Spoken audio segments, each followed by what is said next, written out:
देख रहे हैं इन डार्क राजकुमार के साथ। तो चलिए बढ़ते हैं आज की कहानी की ओर। दोस्तों, रातों रात किस्मत बदल जाना और रातों रात इंसान की जिंदगी में बदलाव आना, दोनों ही बातों में दिन रात का फर्क होता है। मेरी जिंदगी में भी एक बार मेरे साथ कुछ ऐसा ही हुआ जिसके बारे में आज भी जब मैं सोच लेता हूँ तो यकीन नहीं होता कि उस दिन मेरी जान आखिर बची तो बची कैसे। तो आइए जानते मेरे साथ जुड़ा हुआ एक डरावना और भूतिया किस्सा। दोस्तों, हुआ कुछ ऐसा था कि मैं पावर हाउस में काम करता था। 7 साल पहले ही मैंने गवर्नमेंट जॉब हासिल की थी, जिसके बाद से तो मानो मेरी ज़िंदगी में खुशियाँ ही खुशियाँ थी। पर वो कहते हैं ना, जब सब कुछ एकदम सही चल रहा होता है तो ज़िंदगी एकदम से बदल जाती है। बारिश के दिन चल रहे थे और मैं अपने कर्मचारियों के साथ पावर हाउस में रुका हुआ था। उस दिन मेरी नाइट ड्यूटी थी, तो ऐसे में हमें लाइनमैन होने के नाते कभी भी कहीं भी निकलना पड़ जाता था। जोरदार बारिश और उसके साथ साथ हवा की वजह से बहुत सारी जगह पर तारों का नुकसान हुआ और उसी के चलते हमें निकलना पड़ा था। मुझे बगल के ही गांव से एक फ़ोन आया जहां अचानक ही डीपी के अंदर आग लग गई थी। ऐसे में मैं अपने कुछ गिने चुने साथियों के साथ निकला। मुझे ठीक से तो याद नहीं है, लेकिन उस टाइम पर शायद रात के 12:30 बज रहे थे। ऐसे में पानी से भरे हुए रास्ते पर चलना थोड़ा मुश्किल हो रहा था। उसके बाद हम ठीक उसी गांव में पहुंच गए जहां पर उस डीपी के अंदर आग लगी हुई थी। जैसे हम उस गांव में पहुंचे और दोबारा से उस नंबर पर फ़ोन करने की कोशिश की तो पता चला कि अब वो फ़ोन नंबर स्विच ऑफ आ रहा था। हमें डर था कि कहीं कोई बेचारा आदमी बिजली की चपेट में आकर अपनी जान न गंवा दे। हालांकि हमने लाइट तो कटवा दी थी, लेकिन फिर भी पानी से भरे इलाके में बिजली कुछ ज़्यादा ही असर करती है। उसके बाद मैंने अपने एक साथी भोले से कहा, अरे भोला, एक काम कर दो, तुम और अनीस टॉर्च लेकर उस तरफ जाओ और मैं गांव के अंदर जाकर पूछता हूँ। क्योंकि गांव के अंदर मेरी अच्छी खासी जान पहचान थी, इसलिए मैंने उन लोगों को खेतों की तरफ भेज दिया और खुद गांव की तरफ चल पड़ा। हमें ये मालूम नहीं था कि आखिर वो डीपी कहाँ पर खराब हुई थी। ऐसे में चलते चलते मैं एक खंबे के पास पहुंचा तो मैंने देखा कि उस खंबे के ऊपर 2-3 तार ऐसे लटके हुए थे। उन्हें देखकर ऐसा लग रहा था कि शायद उस खंबे के ऊपर ही कोई समस्या हुई है। उसके बाद मैं उस खंबे के ऊपर चढ़ने वाला था कि तभी मुझे पीछे से एक आवाज़ आई, अरे ओ भाई साहब, वहाँ क्या कर रहे हो? जैसे मैंने पीछे पलट कर देखा तो मैंने पाया कि एक आदमी था जो कि पीछे वाली दुकान के चबूतरे पर बैठा हुआ था। मैंने उस आदमी की तरफ देखते बोला, अरे भाई साहब, बारिश के टाइम में यहाँ बाहर बैठे बैठे क्या कर रहे हो? अपने घर के अंदर जाओ और आराम करो, हमारा तो काम है लाइट ठीक करने का। इतना कहने के बाद मैं वापस से अपने काम में जुट गया, पर तभी उस आदमी ने बोला, मैं तो रात दिन यहीं पर रहता हूँ। इतना सुनते ही मैंने उस आदमी की तरफ पलटते हुए कहा, अरे भाई, ये टाइम मजाक करने का नहीं है, मुझे भी अपना काम करने दो और आप भी अपना काम करो। मैं इतना कहकर खंबे की तरफ पलटा, तभी वो आदमी बिल्कुल मेरे पीछे आकर खड़ा हो गया। एक बार के लिए देखकर मेरे दिमाग सनक गया, क्योंकि वो आदमी मुझसे करीब 40 फीट की दूरी पर था। फिर वो 2 सेकंड के अंदर ही मेरे पास कैसे आ गया?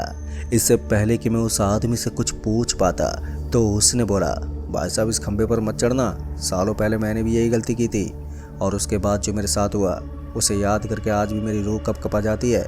उस आदमी की बात सुनकर मैं हंसते हुए बोला, अरे भाई, मैं रोज़ खंभों पर ही चढ़ता हूँ और मुझे इसी काम के पैसे मिलते हैं। इतना कहकर मैंने खंभों के ऊपर चढ़ने वाले जूतों को पहना और उसके बाद अपने काम में लग गया। एक बार के लिए मैंने जैसे नीचे की तरफ देखा तो मैं हैरान हो गया। अभी अभी जो आदमी मुझे अपने पास खड़ा हुआ नजर आ रहा था, अब वो वहाँ से एकदम ही गायब हो गया था। उसके बाद मुझे लगा कि शायद वो आदमी यहाँ से चला गया है। अभी मैं यही सब सोच रहा था कि कहीं वो कोई मेंटल आदमी तो नहीं था कि तभी मुझे ऊपर खंबे की तरफ कोई दिखाई दिया। ऐसा लग रहा था जैसे मुझसे पहले वहां पर कोई पहुंच गया है, और एक बार के लिए तो मैं उसे बस देखता ही रह गया। मैंने अपने हेलमेट पर लगी हुई टॉर्च को एक बार फिर से ऊपर की ओर किया तो मैंने देखा कि सच में वहां पर कोई आदमी ही बैठा हुआ था। वो काला काला सा दिखाई दे रहा था। दूसरी तरफ मेरे हाथ पैर डगमगा रहे थे। ऐसे में मैं अपने शरीर के संतुलन को बनाए रखने के लिए बार बार इधर उधर देखता रहा। 3-4 बार इधर उधर देखने के बाद जब मैंने फिर से ऊपर की तरफ देखा तो मेरा शरीर ही सुन्न सा पड़ गया, क्योंकि मैंने देखा कि अब वो आदमी मुझे वहां दिखाई नहीं दिया। सच में ये एक अजीब सा दृश्य था। फिर मुझे लगा कि शायद थकावट होने की वजह से मुझे ऐसा महसूस हो रहा है कि यहाँ खंभे के ऊपर कोई बैठा हुआ है। बाद में मैं किसी तरह से ऊपर की ओर चढ़ा और ऊपर वाले तारों को ठीक करने लगा। फिर इसी बीच मेरे फ़ोन की घंटी बजी और जब मैंने फ़ोन उठाया तो मुझे पता चला कि भोला ने उस जगह को ढूंढ लिया था जहाँ पर डीपी के अंदर आग लगी हुई थी। दोस्तों, उसकी बात सुनकर मैं फिर से हैरान हो गया, क्योंकि जहाँ प्रॉब्लम हुई थी वहाँ पर तो मैं था। फिर उसके बाद मुझे लगा कि शायद एक ही गांव में 2 जगह पर तार टूट गए होंगे। ऐसे में मुझे पहले इसको ठीक करना चाहिए और उसके बाद उनके पास जाना चाहिए। फिर मैंने भोला को बताया कि मैं गांव की दुकान के पास जो खंभा बना हुआ है ठीक उसी जगह पर हूँ। मेरी बातें सुनने के बाद भोला मेरे ऊपर बरसते बोला, अरे सर, आपका दिमाग तो खराब नहीं है? आप जानते भी हैं उस खंभे के पास क्या है? उसकी बात पूरी हो पाती कि इससे पहले ही फ़ोन कट हो गया। मुझे समझ में नहीं आया कि आखिर ये सब कहना क्या चाहते हैं। पहले वो आदमी जिसने मुझे इस खंभे के ऊपर चढ़ने से मना किया था, और दूसरी बार मेरा ही सहकर्मी मेरे ऊपर इस तरह से बरस रहा था जैसे मैंने उसे कोई नुकसान कर दिया हो। इससे पहले कि मैं अपने फ़ोन से भोला को दोबारा कॉल कर पाता कि तभी मुझे ऐसा लगा जैसे कोई मेरे पैरों को पकड़कर नीचे की तरफ खींचने की कोशिश कर रहा है। बहुत ही मुश्किल से मैंने अपनी गर्दन को नीचे की तरफ किया तो मैंने देखा कि नीचे मुझे कोई दिखाई नहीं दे रहा था। हवा में ही मेरा पैर नीचे की तरफ खिंचता जा रहा था। मैंने खंभे को बहुत ही टाइट पकड़ लिया था, लेकिन उस अदृश्य शक्ति की ताकत मुझे कहीं गुना ज़्यादा लग रही थी। वो मुझे लगातार नीचे की तरफ खींचता, लेकिन मैं उस खंभे से चिपका रहा। फिर इसी बीच मैं मन ही मन भगवान का नाम जपने लगा और लगभग 2 मिनट तक मैं इसी तरह मुसीबत से जूझता रहा। फिर उसके बाद मुझे थोड़ा हल्का महसूस हुआ और मौका पाते ही मैंने तुरंत ही उस खंभे से नीचे उतरना शुरू कर दिया। फिर मैं जैसे नीचे उतरा तो एक बार के लिए मुझे चैन की सांस मिली, लेकिन जब मैंने फिर से दोबारा उस खंभे के ऊपर की तरफ देखा तो मैंने पाया कि एक काला सा साया उसके ऊपर चढ़ा हुआ था। इस बार मैं उसे ठीक से देख सकता था, पर जैसे मैंने उसे ऊपर बैठा हुआ देखा तो मेरी जान हलक में आ गई। फिर उसके बाद मैंने आओ देखा ना ताओ और वहाँ से सरपट भागा। मैं कोई ऐसी जगह ढूंढ रहा था जहाँ पर जाकर मैं अपनी जान बचा सकूं। बहुत ही मुश्किल से मैं उस जगह पर तो पहुँच गया जहाँ उस छोटी सी दुकान के पास मुझे वो आदमी नजर आया था जिसने मुझे उस खंभे के ऊपर चढ़ने से पहले चेतावनी भी दी थी, लेकिन मैंने उसकी बात नहीं मानी। फिर मैंने 102 बार उस आदमी को आवाज़ भी लगाई, लेकिन दूसरी तरफ से कोई जवाब ही नहीं मिला। उस काले साये को देखकर अब तक मैं बुरी तरह से डरा हुआ था, लेकिन फिर भी मैंने हिम्मत करके एक बार फिर से उस खंभे की तरफ देखा तो मैंने पाया कि अब वहाँ का नज़ारा एकदम साफ था। अब मुझे वहाँ कोई नज़र ही नहीं आ रहा था। फिर इसी बीच एक गाड़ी की हेडलाइट मुझे अपनी तरफ आती हुई नज़र आने लगी। तभी मैंने सोचा कि ये जो भी हो, मुझे इसके सामने जल्दी से हाथ दिखाना चाहिए। हालांकि वहाँ पर मुझे अपनी गाड़ी भी खड़ी हुई नज़र आ रही थी, लेकिन उसके बावजूद भी मुझे उस वक्त ये जानना था कि आखिर मेरे साथ क्या चल रहा है। फिर थोड़ी देर के बाद वो गाड़ी मेरे पास पहुँच गई, लेकिन मैं कुछ उखाड़ नहीं पाया। मैंने उस गाड़ी के सामने हाथ दिखाने की कोशिश तो की, लेकिन मेरे हाथ दिखाने से उस ड्राइवर ने अपनी गाड़ी को रोका ही नहीं और वो गाड़ी स्पीड के साथ आगे चली गई। मैं समझ गया कि ये जगह इंसानों के लिए बिल्कुल ठीक नहीं है।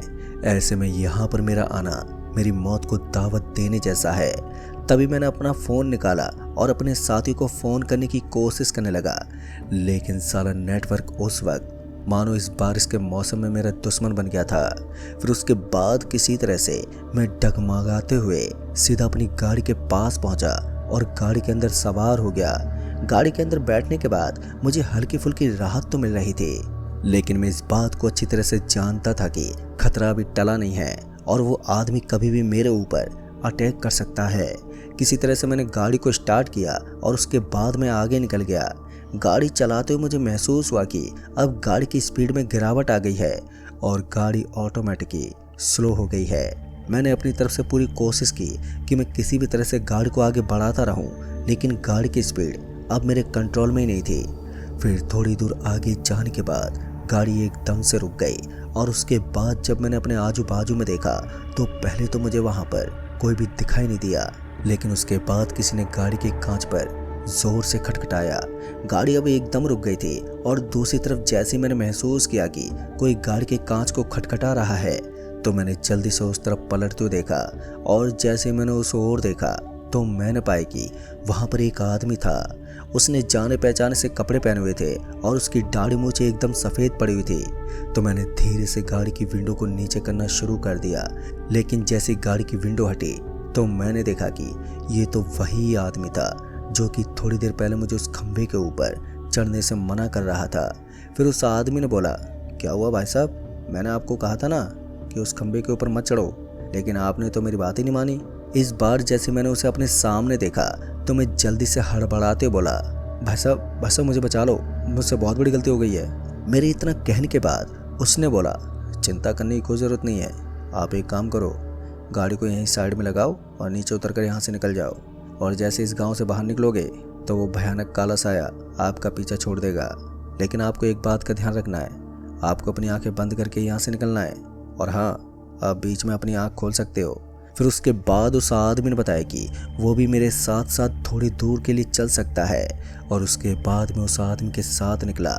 मैंने अपनी गाड़ी को भी वहीं बगल में खड़ा कर दिया और रास्ते में चलते चलते मैंने उस आदमी से पूछा, लेकिन भाई साहब मुझे एक बात समझ में नहीं आ रही है, इतनी रात को आप उस जगह पर क्या कर रहे थे? और आपके तो कपड़े भी गीले नहीं हुए थे, इसके बावजूद कि वहाँ पर ज़ोरदार बारिश हो रही थी।